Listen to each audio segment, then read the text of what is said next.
नमस्कार। धर्मो रक्षति रक्षिता। चलिए हम अपनी चर्चा को आगे बढ़ाएं। हम हमारा जो विषय चल रहा था वो चल रहा था मन। मन एक बहुत ही गहरा विषय है, इसे समझना जानना बहुत कठिन है, क्योंकि ये कोई स्थायी चीज नहीं। हमने पिछले वीडियो में बात की है कि ये एक प्रवाह है, जैसे नदी बहती है वैसे विचारों का प्रवाह। हर क्षण जैसे नदी के अंदर हर क्षण नया पानी आता रहता है, उसी तरह विचारों का प्रवाह है। विचार आते रहते जाते रहते। ये मन क्या है, जिस पे हमने पहले भी बात की है। उसी को समझने के लिए हम बात कर रहे थे मन और शरीर की। तो शरीर के ऊपर हम बात करते हैं, मन का शरीर से संबंध या मन का शरीर पर प्रभाव, कैसे भी बोल सकते हैं। तो ये शरीर क्या है? देखिए, हमारे सनातन के अंदर हमें ऐसा ऋषि मुनियों ने बहुत खोज करके बताया है कि मैं पहले भी कई वीडियो में बोल चुका हूँ कि जो कुछ बाहर है वो अंदर है।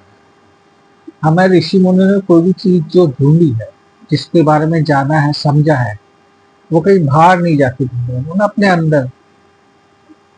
क्योंकि यथा पिंडे तथा ब्रह्मांडे, तथा ब्रह्मांडे यथा पिंडे, जो कुछ ब्रह्मांड में है वो अंदर है, जो कुछ अंदर है वही ब्रह्मांड है।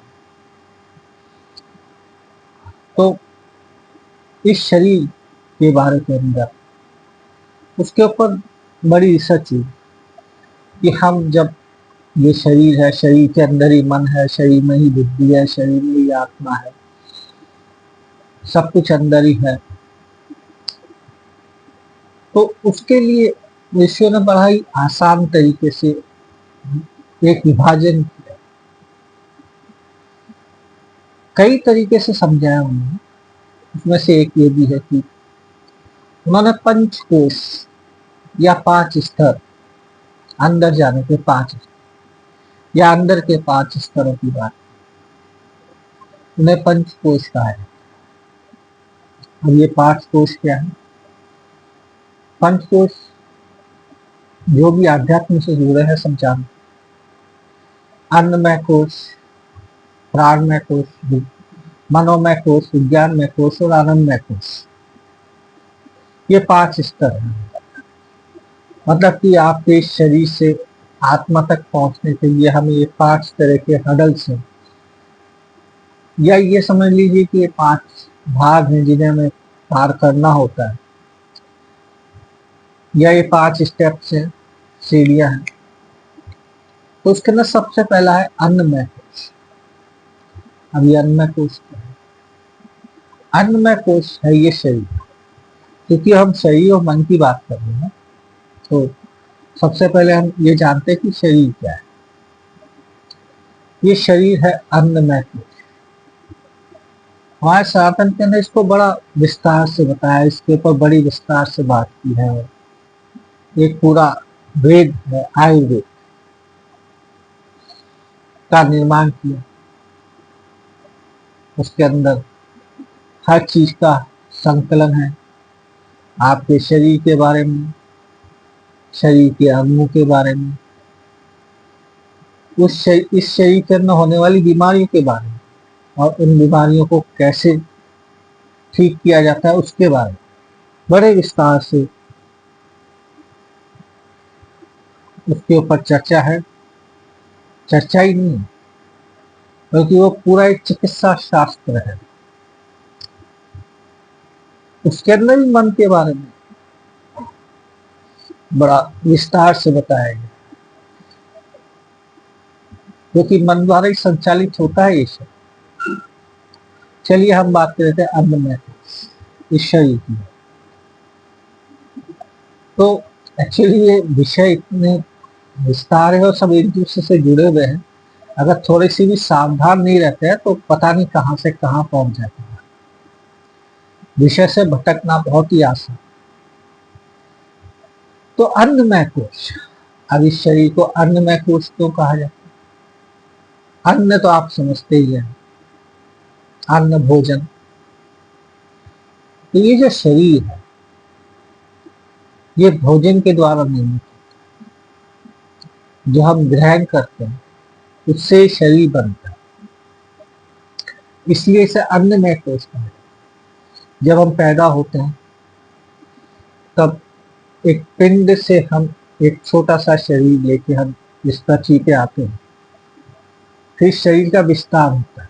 और ये शरीर का विस्तार जो हम कुछ ग्रहण करते हैं, जो हम खाते हैं, जो अन्न है, उसी से इस शरीर का निर्माण होता है।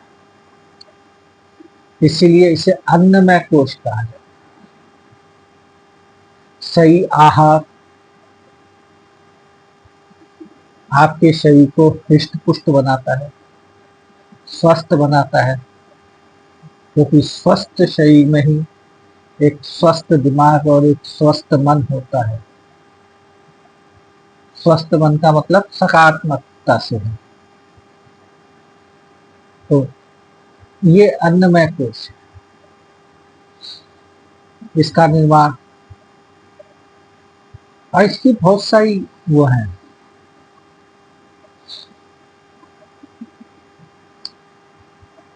खाली शरीर के अन्नमय कोश कहने से ही भर से कुछ नहीं, इसके अंदर की क्रियाएं, इसके अंदर विभिन्न अंग है, उनका संबंध, हर अंग का अपना एक कार्य है। तो अन्नमय कोश के बाद में इसका महत्वपूर्ण एक घटक है शरीर का, एक तो अन्न है, अन्नमय कोश। ये अन्न से शरीर बनता है, फिर इसका संचालन प्राण में, प्राण यानी सांस, जो हम सांस लेते हैं।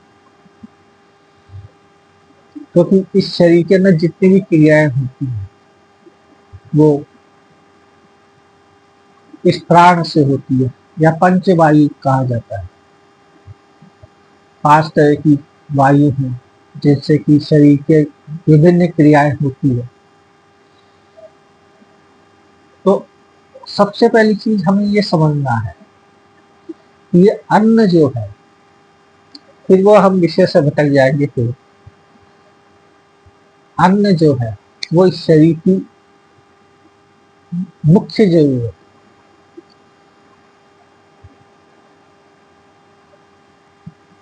तो खैर मैं इसलिए बोल रहा हूँ, ये अन्नमय कोश के ऊपर थोड़ा सा विस्तार से मैं बात कर रहा हूँ, क्योंकि आजकल समाज में बहुत सारी भ्रांतियां हैं। कुछ लोग कहते हैं कि चलिए छोड़िए, उस विषय पे नहीं जाते हैं। तो शरीर के अंदर अन्न का महत्व, हम जो 2 बार 3 बार खाते हैं, ये अत्यंत ही आवश्यक है। सही आहार और शुद्ध आहार और समय से लेना बहुत जरूरी है। बहुत सारे लोगों ने बहुत सारी भ्रांतियां कर रखी है, मैं बोल ही देता हूँ कि साहब इतने बार खाना चाहिए, इतनी बार नहीं खाना चाहिए, इस उम्र के बाद इतना खाना चाहिए, इस उम्र के बाद इतना खाना चाहिए। ठीक है वो, लेकिन उसका प्रिडिक्शन सब अपने हिसाब से करते हैं, लेकिन ऐसा नहीं है। प्रॉपर तरीके से समझिए, सीखिए, जानिए, तब प्रयोग कीजिए।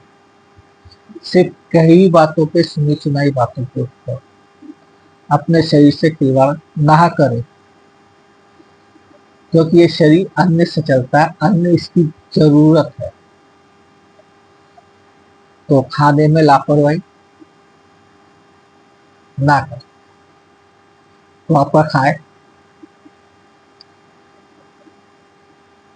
जब शरीर मांगे तब खाएं। चलिए, थोड़ा सा विषय से अलग होके मैंने कुछ बोल दिया। चलिए, समय हो गया है। अगली वीडियो में हम आगे विस्तार से बात करेंगे, इस शरीर के ऊपर बात करेंगे थोड़ा सा, फिर शरीर और मन के ऊपर बात करेंगे।